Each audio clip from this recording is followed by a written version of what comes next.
Good morning. ఈరోజు రాష్ట్రంలో జరుగుతున్న హింసాకాండలు, రాష్ట్రంలో జరుగుతున్న దారుణాలు, రాష్ట్రంలో వైసీపీ కార్యకర్తల మీద, నాయకుల మీద, అనుచరుల మీద జరుగుతున్నటువంటి దారుణ నేరాలకు, హత్యలకు సంబంధించి వైసీపీ అధినేత మాజీ ముఖ్యమంత్రి శ్రీ వైఎస్ జగన్మోహన్ రెడ్డి గారు ఢిల్లీలో చేస్తున్న ధర్నాకు అనూహ్య స్పందన రావడం, జాతీయ స్థాయిలో స్పందించడం, జాతీయ మీడియా మొత్తం జగన్మోహన్ రెడ్డి గారి చుట్టే ఉండడం, ఆంధ్రప్రదేశ్ రాష్ట్ర రాజకీయాల్లో అల్లోకలం. మరి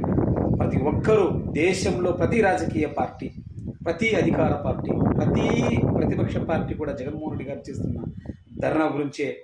మాట్లాడుకుంటున్నారు, చర్చించుకుంటున్నారు. ఇంకోటి, ఈ సభలో హైలైట్ ఏంటంటే, ఈ ధర్నా హైలైట్ ఏంటంటే, ప్రతి విషయం కార్యకర్తలను నరకడం, దాడి చేయడం, రాళ్ల దాడి చేయడం, వాహనాలు తగలబెట్టడం లాంటి చిత్రపటాలని, తర్వాత వీడియోలని అక్కడ ప్రదర్శితం చేయడం చాలా చాలా చాలా చాలా